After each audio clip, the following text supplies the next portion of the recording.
Books teach us, they inspire us, they challenge us, and they expand our horizons. Books contain the best thoughts of the greatest minds in history, but the problem is, there are millions to choose from. So what should you invest your time reading? What should you spend your money on? How do you sort through all the bullshit and find the good shit? You let the superior men do the work. Matt and Jay take the best books, pick the most important points, and distill them down to a concentrated 30-minute podcast. We help you find the books you need to read and why you need to read them. You may even learn something. So take out your coffee, tea, a glass of wine, or a good IPA. Sit back, relax, and enjoy. Welcome to the Superior Men Bookcast. And welcome to the Superior Men Bookcast. I am your host, Jay, here in the studio with my fellow host. Good day. And good afternoon, good morning, good evening, good whatever it is for you, because it's in audio land. And welcome. Today we are discussing the book Extreme Ownership. Extreme Ownership is a absolutely excellent book that everyone needs to read. Written by Navy SEALs Jocko Willink and Leif Babin. They teach how the principle of extreme ownership has led their teams to victory, both in the battlefield in Iraq and in corporate America and in your personal lives as well. Matt, this book is incredible. Yep, absolutely love this book. Just recently read it a couple months ago. I actually listened to the audiobook, so fantastic, great book, love it, and all of you guys will like it here too. Let's talk about what we got here. Yeah, let's see. So what would you say that kind of Willink Babin set out to do in the creation of this book? So I think what they're doing is they're just taking their principles that they have with leadership in the SEAL teams as military operators, and then taking those principles and applying them into the broader sense of either corporate America, where I think we are very lacking in leadership, and then also kind of by proxy taking that into your personal lives. Yeah, I would definitely agree with you, and I think that concept of leadership is so important, maybe now more than almost ever, just because there's so many people that need leadership, and especially self-leadership. So what challenges does this book attempt to solve? Well, what's cool about it is it's just saying, look, you own it. If you're the leader of something, whatever that is, your group, your home, your whatever. It could be a at work or whatever, but you are leader of something. Basically, start owning what's going on. You own what's happening, and you take responsibility as that leader for whatever that situation is. Don't blame it. Don't try to shrug off your responsibilities, push it to somebody else, do anything like that. Just you own it, move on from there. Oh, it is a crazy concept, and it really is kind of extreme in its, in that concept, because it's no matter where you are, you're still being forced to be responsible in this book, right? Like, well, you have to, and that's what they're saying. It's like, no, you take it, it's not about excuses. And I love this because I always say this to my kids: excuses are like buttholes. Everyone has one and they all stink. And that's I tell that to my kids often, and it's true. It's absolutely the case. So I mean, that to me, I think is in a real small nutshell what that book is about. So what about this book? Is it how difficult is this book to read here, Jay? I would say this book is, for me anyway, like, because I like war stories. I like stuff that's gonna kind of push me a little bit, put me out of my comfort zone. And these guys go through their stories in Iraq, and they are gripping is one word for them for sure. Totally enjoyed it. The print version is 317 pages, so it's at 6-ish hours, 6-7 hours, maybe 8 hours if you're a little slow. Audio 9.5 hours, but totally compelling. I mean, both the audio and the print version, like you start reading and then you look down and you realize that you've gone through the entire thing. Right. Tell us how well known is this book? So it's funny because like I came to it not by that, not by how well known it is, but it's extremely well known. So there's a ton of reviews rated very highly, 4.8 stars, 3,000 reviews. It's number one in Audible military history, number two Kindle business teams. If you're thinking about this, if you're leading up a team at work, this is great. It's number 52 out of all audiobooks, which that's how I took this book in, as I listened to the audio, which was awesome. Man, yeah, it's I think that's the way to do it. Both Jocko and Leif read the book, and Jocko cool. is a podcast, really. Yeah, and they, which is neat because you get a sense of both of their personalities. They are very definitely Navy SEALs.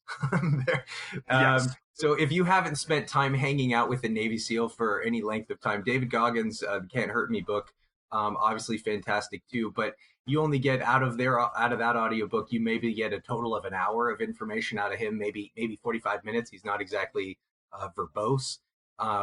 So you don't necessarily get deeply inside the mind of a Navy SEAL. Here you do, which is really great. So let's do a little bio of Willink and Babin here. Jocko spent 20 years in the U.S. Navy SEAL, starting as in the team, starting as an enlisted SEAL, rising through the ranks to become an officer, and eventually was commander of SEAL Teams 3 Task Unit Bruiser during the Battle of Ramadi, which is the most violent battle in Iraq, which was also the most highly decorated special operations unit of the Iraq War. After Iraq, Jocko serves as officer in charge of training for West Coast SEAL Teams, awarded Silver Star, Bronze Star, numerous other personal awards.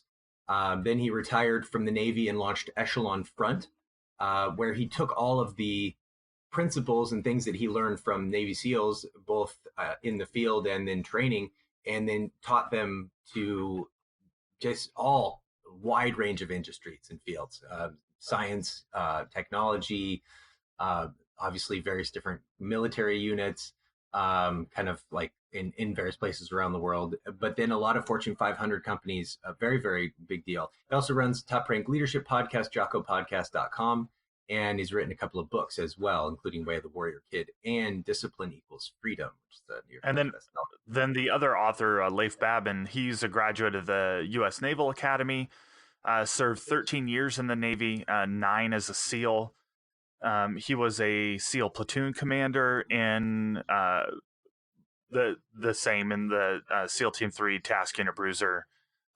He worked, in addition to working in Iraq, he became the primary leadership instructor for all officers graduating from the SEAL training. So that's quite a thing.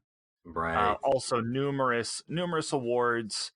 And he, in 2011, he left active duty and co-founded Echelon Front with Jocko. So let's talk about some of the themes here that we have in this. So really, this book is broken down into 3 parts. There are 3 sections, 12 chapters total, and I really like how the book is broken up. So we have victory from within, victory in combat, and then sustaining victory. So, and I think that that's a lot of it. You have to work yourself first before you can actually progress outwards. Once you progress outwards, that's great. And then once you are progressing outwards and you're doing stuff, how do you keep that going? So that's really the three parts of it. And to me, the biggest ones on here, like his concept of that extreme ownership. Like, obviously that's the name of the book, but if you're a leader, you take ownership, period. You take ownership of everything that's going on. If you're in charge of a team and somebody screws up on that team, it's your fault. That's it. Like, you own it. That's It which is it's which is your which is radical. responsibility. Which is radical. You know, Well, if you because think everybody about it from wants to that go the other perspective, way.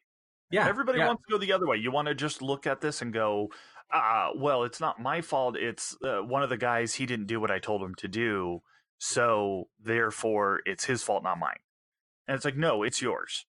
And it's really a simple concept. But if that's the one takeaway from this book, is to just go, nope, my fault. That's it. Like, you can. uh, There's always something that you can do. You know, you're never not capable of improving a situation. You're never not capable of saying, okay, there's nothing I could have done there, because there's always something you can do. right. And in conjunction with that, this no bad teams, only bad leaders, Yeah. goes to me. It goes right with that, because very rarely in life are we doing things by ourselves. So there's almost always a group of some kind, and you always have the capacity to do some kind of leading. So to me, that's a huge deal. Like taking ownership and saying, look, if the group isn't working well, I'm not leading at some level, and it's my fault, and I need to do better. Well, one of my favorite examples of that from the book was they had a boat crew. So in the SEAL teams, they have a boat crew, and that's the group of guys, and they're all, you know, they all carry a boat, but they're their little team, as they're going through During the buds. SEAL training, Yeah, yeah, as yeah. they're going through buds. So these guys, there was one where they had a a bad leader at the front of this group, and then they had another team that was a super high performing team that had a really good leader. All they did was switch the leaders out, and that poor team, the poor performing team, started uh, winning the little things that they had, the little competitions they would do right at the during the training, but they just completely excelled at that. And it's like, well, why did they do that? All it was the leader. That's it. I mean, those guys, they didn't change. They were, if anything, they were more worn down because it had been that many more days. So And they'd lost so many times, so like their ego was crushed, and their leader at that time, the bad leader, was riding them and telling them that they sucked, and just really shredding them, and they got to the point where they're just like, we suck.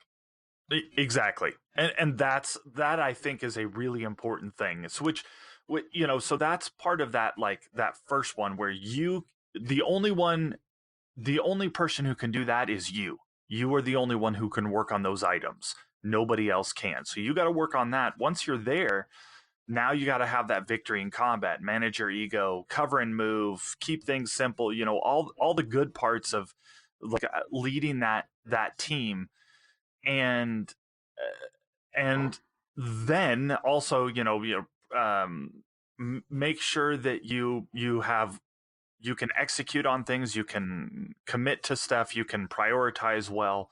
All this, like everything about this, and all these, you can just look at these as bullet points and go, hey, here's you know, uh, you want to know a step by step guide to be a good leader. Here it is.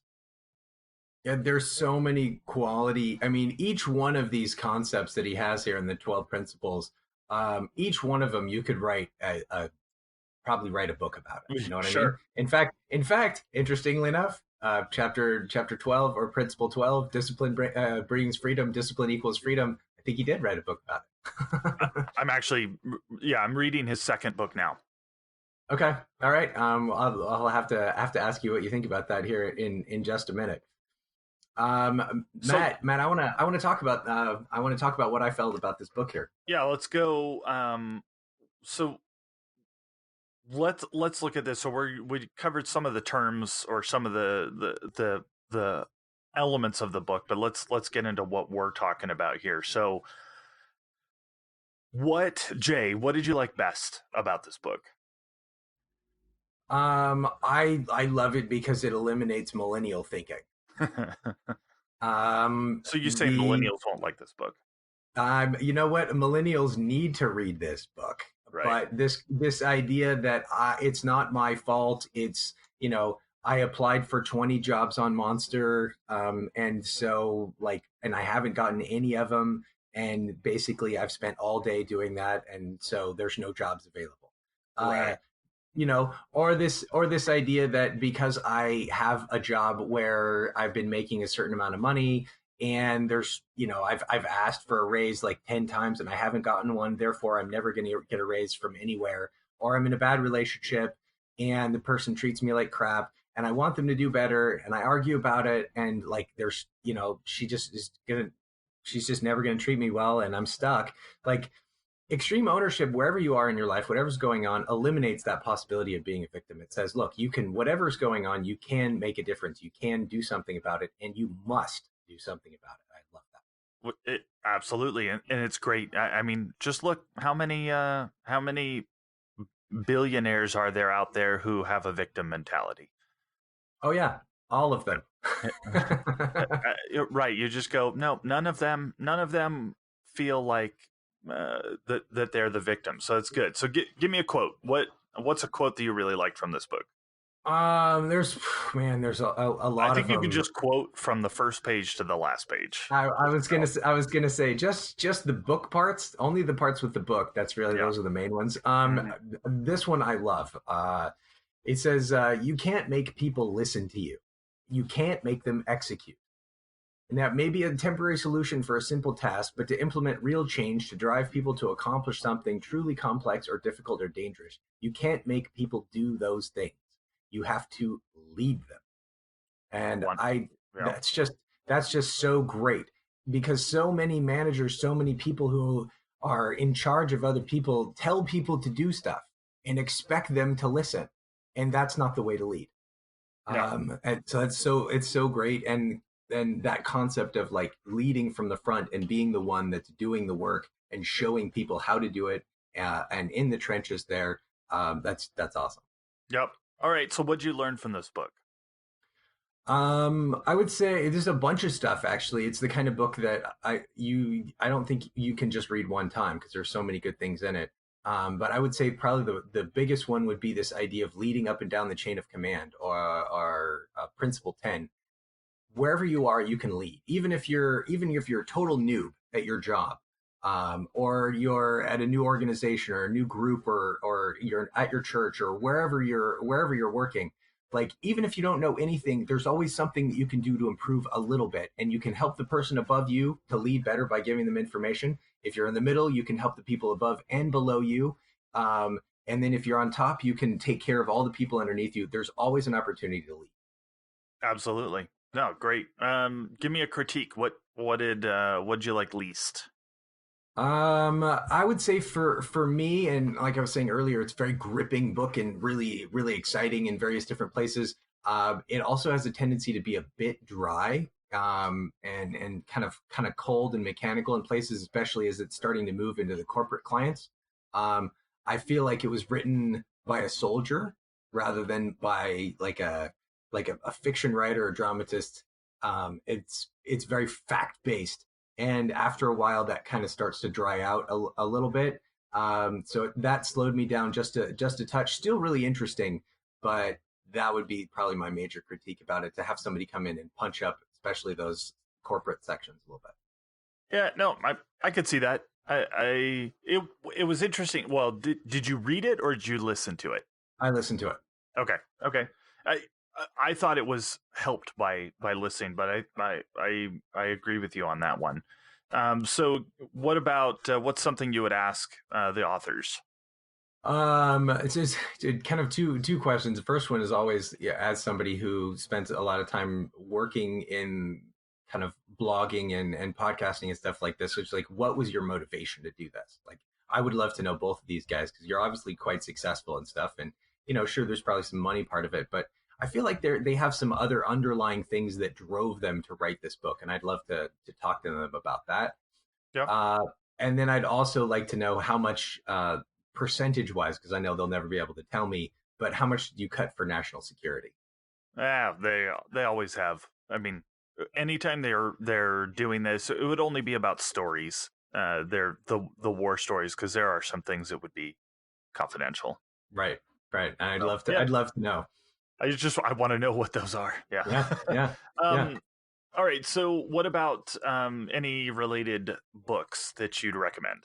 And I think is it the book you're talking about, the dichotomy of leadership that you're reading, Yep. or okay? Yeah, So that's what that I'm reading now. yeah, that's that.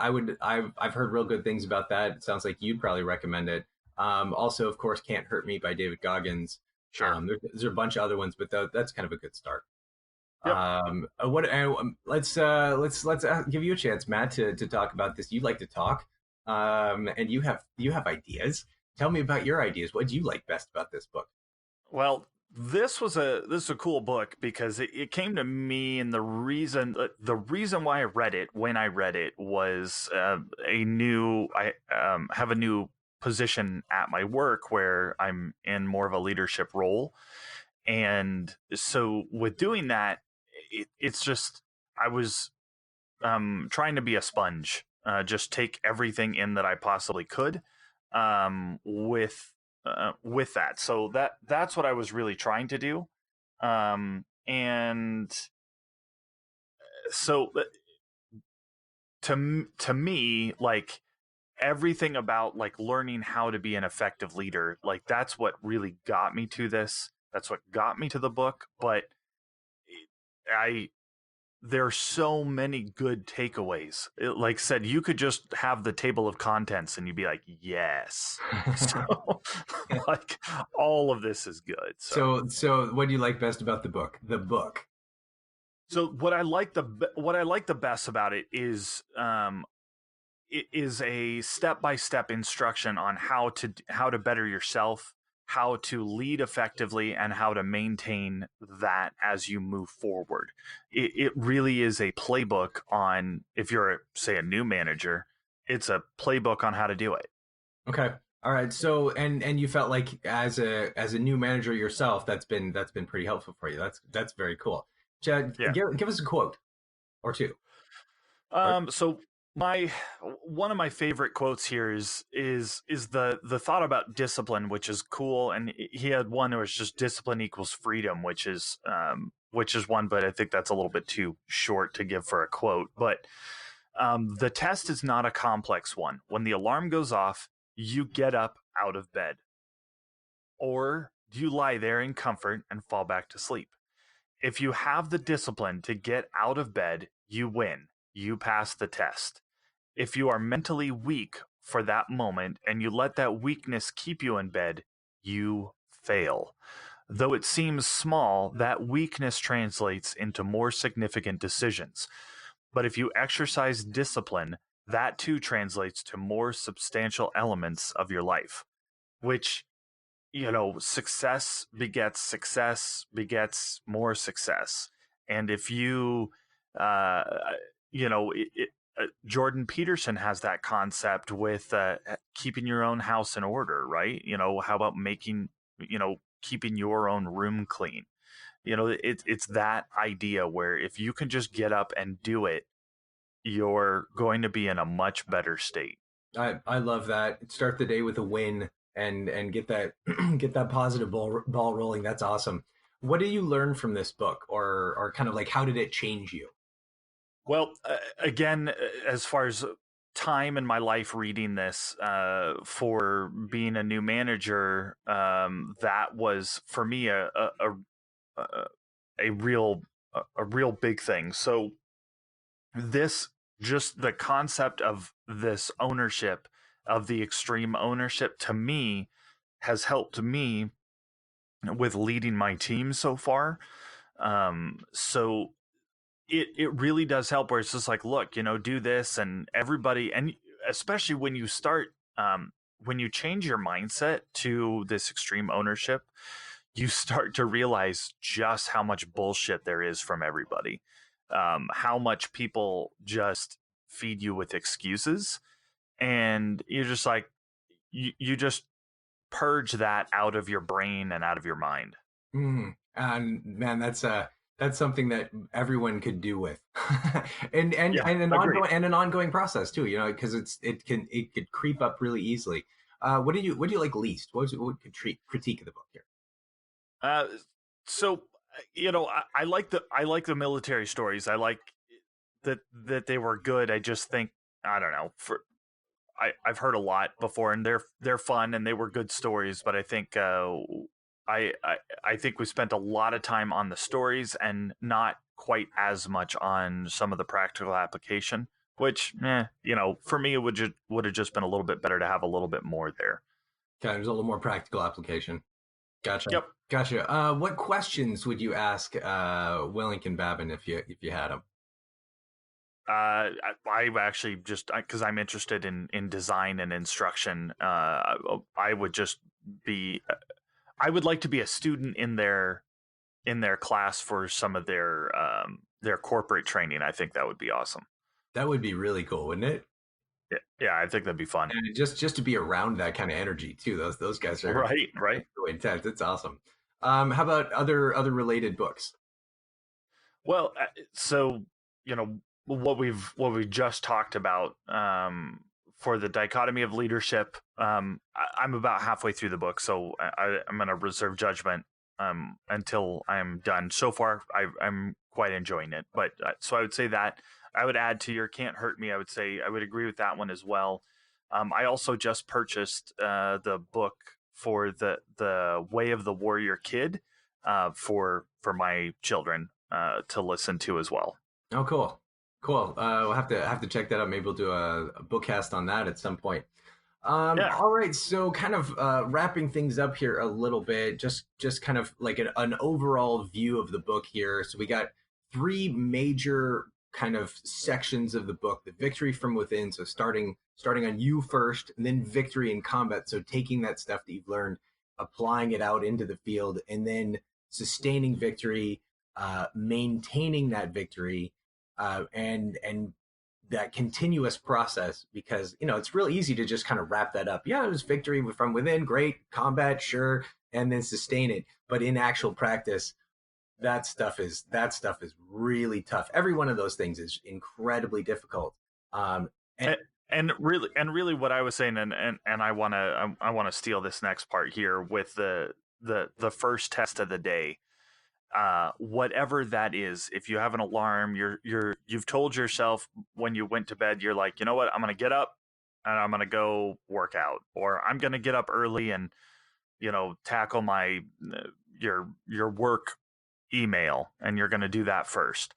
Do it, commit to it. And I'm just telling you, or try it both ways. Try it today or tomorrow when you wake up. Don't do that. Just hit snooze and do it as long as you can. And then the next day, actually get up. You will feel so much better when you actually do it. Oh man, it's a gigantic difference. Lead yourself first, right?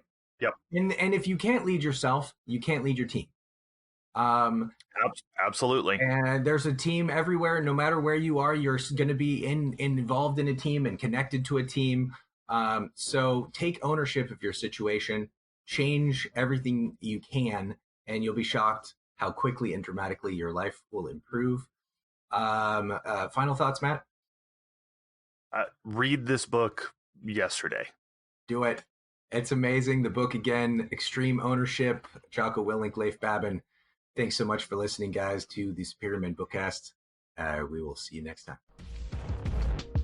A reader lives 1,000 lives before he dies. The man who never reads lives only one. Thank you for listening to the Superior Men Bookcast. Share it with a friend. You heard our thoughts. Go read it for yourself.